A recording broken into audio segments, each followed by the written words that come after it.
Republican strategist Ford O'Connell staying with us. Thanks so much. In our Money, Bombs, and War Chest segment, we want to take a look now, guys, at campaign finance, who's funding what, and where all that money is coming from. For the first time, are you ready for this, Ford? Hispanic Republican donors have a collection of candidates to choose from. A report from the Washington Examiner suggests donors have their eye on Senators Marco Rubio, Ted Cruz, and former Governor Jeb Bush. The difficult part now, figuring out which one of those to support. Some might think the odds would be in favor of Latino candidates, but immigration attorney and Hispanic Bush bundler Jacob Monti argues Bush is the only candidate that could project a Republican Party that's more welcoming to minorities. What's your thought on this, Ford? Well, I don't know why they actually have to pick a candidate right now. The way the super PACs are set up, you can continue to give money to all of them so long as they're viable. I do think that a lot of immigration reform folks are going to prefer Jeb Bush, particularly because his wife, Columba, is a Mexican-American. So, look, the Hispanic donors are going to have to shop. They do have two good options, in my opinion, not just Jeb Bush. I also think Marco Rubio, because they seem to forget the fact they try to take a leadership role in terms of reforming our immigration system, but basically the Democrats hosed him over and he tripped and fell, but it's up to him to recapture that in terms of a solution going forward for America. Well, do you expect it to happen for that scenario you laid out here, where a lot of these super PAC donors are going to be kind of hedging their bets in the early stage of this election?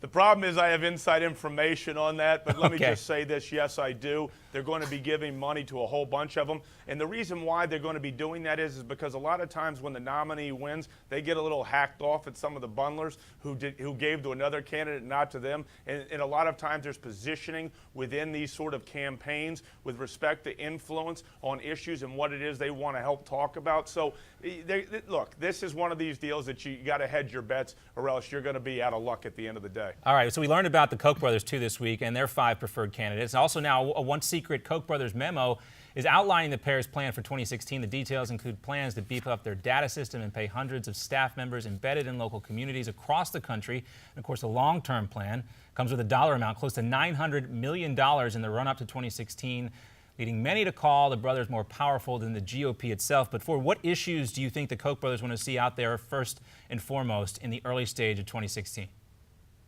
Well, they've already said that. They want to get rid of the XMIM bank and basically corporate welfare. The Koch brothers, people really misunderstand the Koch brothers. Their number one thing is pushing free enterprise. Any candidate who's going to be seen as someone who's going to push free enterprise and get rid of government regulations that they find harmful to business in the United States is exactly what they're going to be focused on. Let me say one more thing about the Koch organization. The Democrats talk a lot about it. The Koch organization is one of the best things I've seen running from a get-out-the-vote perspective, from a data mining perspective. And you want to know what? I don't blame these people in the Citizens United era, because the role of the Republican Party and the Democratic Party has changed. They're not a centralized power anymore, particularly with the candidates. So this is not shocking to me that this is occurring. The question is whether or not the Koch brothers' new tactics are actually going to work. And again, that is interesting to say. And then we also had these reports that Scott Walker might be the guy they favor most. But at this point, based on what you know, do you think the guy is Scott Walker? When all is said and done, who will they throw most of their money behind?